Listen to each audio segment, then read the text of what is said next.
and welcome to the first ever interview of BMA Management Association. In the past 71 years, BMA Management Association is doing its first ever interview, and we're honored to have such an esteemed guest with us, Mr. Farokh. He has been an Olympian who served the Indian Navy, and we're delighted to have him with us. Thank you, sir, for giving us your time. So, sir, our audience would love to hear a little about your life journey in your words. Right. I could introduce the sport very early in my life. I started when I was 10 years old, and I was so passionate about it. I was always trying to find ways and means of how to continue. And it is at that time I realized the true value of freedom.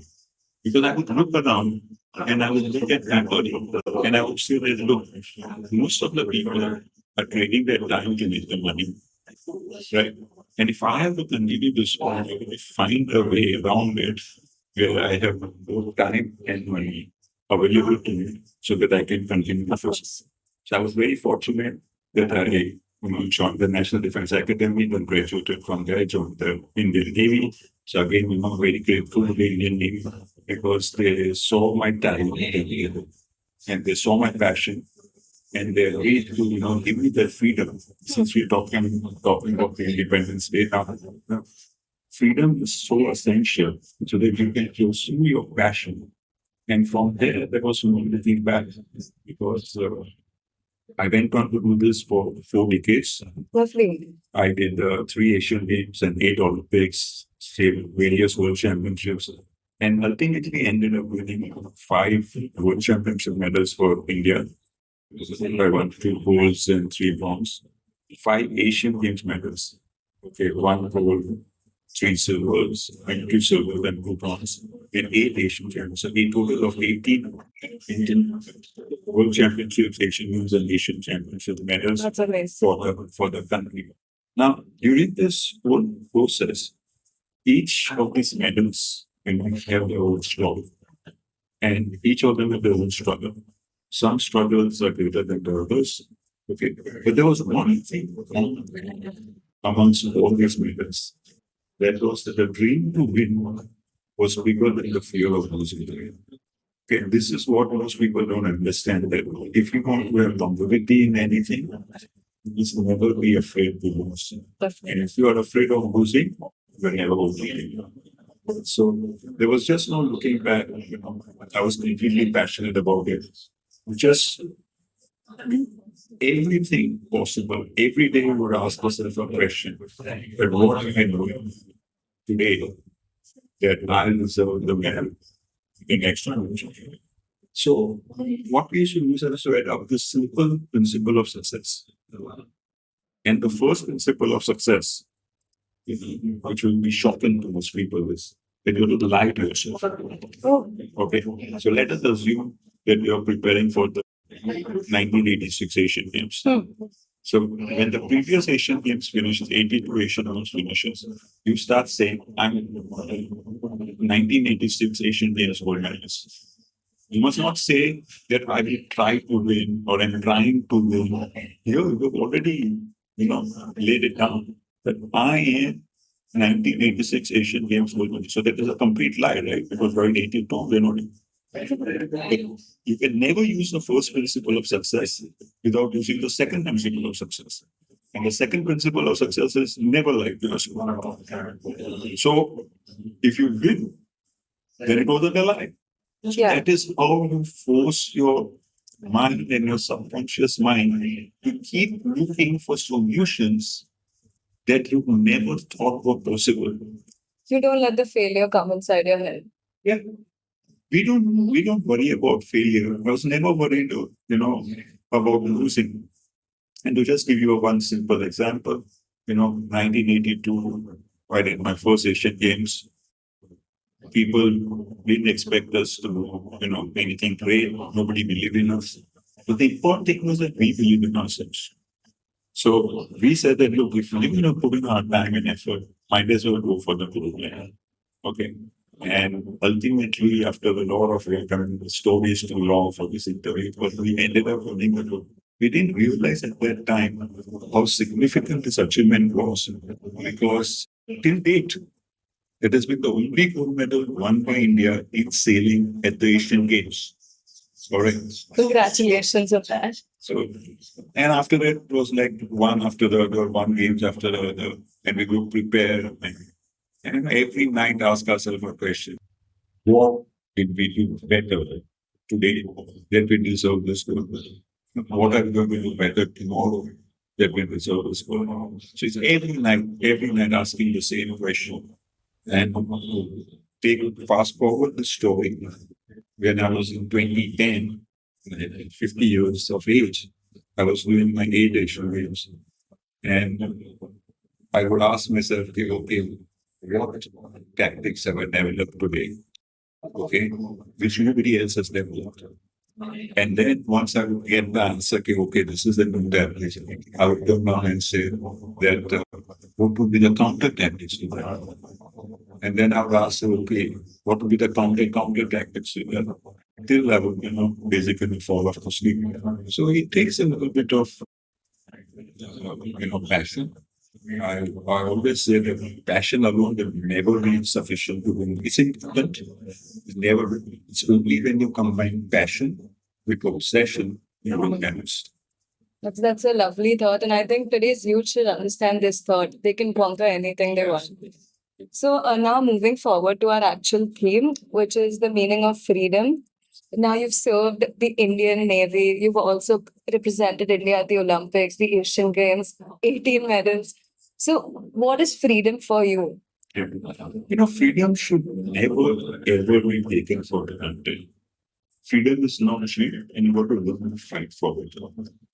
Sometimes what happens is that after many years of freedom, people tend to forget it. And I would really like to send a message that freedom should never be forgotten. In many countries in the world, think about this factor, and that is why you have, like on 11th of November, okay, Remembrance Day, whole of US and Canada, even the trains stop for complete, 2 minutes. Oh, Right. This is to appreciate the sacrifice, made by the people so that they are free. And that's why it's called the Remembrance Day. So there is something called the Anzac Day Parade in Australia and New Zealand, celebrated on 25th of April. And taking that, fortunately, India, okay, although late, it's better late than never, started the Veterans Day on the 14th of January. All right. And the Navy Foundation Mumbai chapter was decided that we need to do something about it. And we started doing this Veterans Day Parade. So we've had about the last 3 or 4 years a Veterans Day Parade where all the veterans come, with their medals and all, and march down Marine Drive. And some officer asked me, what are you trying to do here? And I said, I gave a very simple answer that the youth needs to understand how you treat your veterans so that tomorrow they will be willing to join the service. And also the youth needs to understand that it is the sacrifice of these veterans that has given them their freedom. So the least that they can do when they meet a veteran or a civil officer, say, thank you for your service. definitely, definitely. That was enlightening, sir. Thank you. Sir, you've also been training today's youth to participate to represent the nation in sailing. So I wanted to know how is today's youth different from your era? How is their values of discipline, perseverance, and what do they think about freedom? I never try to compare one generation with the other. Each generation has their own strong points. But what I find today is that the youth wants everything fast and they want everything easy. Now, when we were training, one of our mission statements were that we will do everything except easy. Okay? We want to do simple things right. To give you a little background to this, out of the 18 medals that we won, only 2 were won because of some out of box thinking. Okay, I won't go into details, but like we did something unique which the world had not done, and we won because of it. But try and understand the 16 were won because of the basics. And when I'm teaching people, I always tell them First, let's do simple things right. Now, how do you do simple things right? First, knowing what is a simple thing and how perfectly it's got to be done, and then have the ability to duplicate it. Like many times I go out on the water and I see somebody training very hard and they're doing some numbers and they're doing 1,000 numbers in a day. And I come back and I say, you're never going to succeed. Then, and they say that, why do you think I won't succeed? Say, because you have not practiced or trained doing that maneuver 1,000 times. Because each time I saw you, it was a little different. So you are doing only one maneuver in 1,000 different ways. So you are not, when they say practice makes perfect, I disagree. It is the right practice that leads to perfection. A strong foundation. Yeah. So you need to have a coach and you need to have a mentor. Why do you need a coach? So that you don't have to repeat the mistakes that he's done. So it helps you fast track your progress. Why do you need a mentor? A coach will help you to win in sports. A mentor will help you win in life. Definitely, definitely. So I think this is something today's youth should definitely listen and learn. So my next question, I think even the audience wants to know that after the Navy, what inspired you or what was that change that shifted you to actually do pursue sailing and get in the Asian Games, Olympics? Well, many people ask me this question in a slightly different way that how did you last for 4 decades in a sporting event and competed at the highest level? Right. One, of course, you have to look after me, after your fitness. And I never missed a single event ever. So somebody asked me that, did you not fall sick? Did you not? So my answer was, I was never sick or injured enough. Enough was the key word. And to give you a little example, during the 1990 Asian Games, 1 month before the Games, I slipped from the staircase and I sprained my right leg.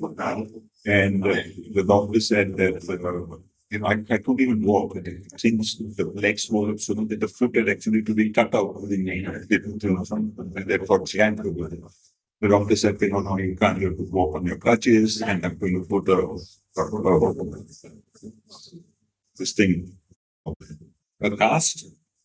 And he said, look, I can't put it now, but come back after now. And then 2 days I was hobbled around like the doctor's advice. And then I went into the clinic and told the therapist, look, I've done what you told me to do, but we really need to put the cast. And is there anything broken? She said, no, there's ligament damage. He said, do you know from the X-ray with how bad is the ligament damage? Because I can feel my body. Okay. And I can feel it's not that bad.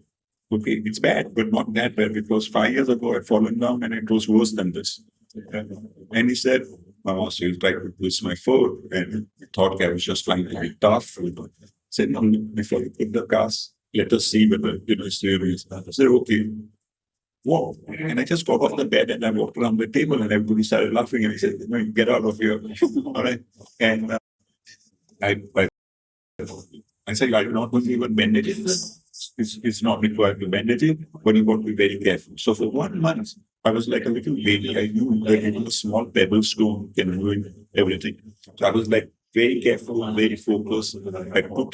I changed my whole technique of how to, take weight because we take a lot of weight on our feet while sailing. Changed my technique. And we ended up winning a bronze medal at the event, with that injured foot. So my answer was, look, I was never sick enough or injured enough was the key word, right? And the most important part is the mental part. The physical part is very simple. 1982, when I won the gold medal, the press asked me this question, that in the sport of sailing, how much do you contribute to physical and mental, ability? Yes. And my answer at that time was, I said that it was 40% physical and 60% mental. 2010, after the silver, they asked me the same question. And my answer had changed dramatically. I said it's 99% mental and it is 1% physical. Okay, although the physical abilities required today have increased tremendously in the last half a century in the sport, because the sport has also evolved. And exactly, even the 1% that is physical is also 99% mental. So it's always the mental strength. And the success behind the longevity was the ability to handle losses. Anybody, you know, can go through the good times. Anybody can rate when you're winning. But it is when you're not winning, when you're having a tough time, when you're having a bad time. It's the same in a relationship. Today I see a lot of couples, divorce first sign of a child. Don't get married till you have the first biggest fight. And you see how quickly, you get that. Then you're certified, all right? So it is always the way you handle the bad parts, decides your ultimate success. Definitely. So, as you all heard, if the day you conquer your mind, that's when you're going to get success in life. So, on an ending note, one advice, one thought you would like to tell today's youth about freedom, about the new army men who are going to join. See, freedom is not cheap. Okay. You got to learn to fight for your freedom. You must never take freedom for granted. Definitely. The day you take freedom for granted, you're in serious trouble. Imagine India was a country with rich heritage, rich culture. Okay, we were one of the richest nations 500 years ago.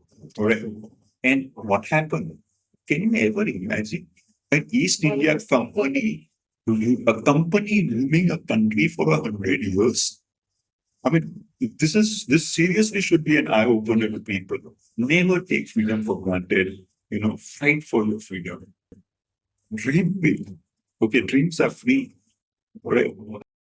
Make sure that if you're dreaming, have the right dream. Okay. I don't believe in all these realistic dreams or realistic goals. Nothing great will ever achieve by setting realistic goals. Okay. Set goals to, let your mind and it will you will soon realize that how your mind will expand according to the size of your goal and the size of your dream. Stay true to your dream, believe in your dream, hang on to a coach, hang on to a mentor, and I'm sure you can. Thank you, sir. Thank you. It was lovely having you, and we genuinely learned a lot about be it freedom, be it the values that you have, like discipline, strength, perseverance, and the ability to conquer the mental. So, thank you, sir.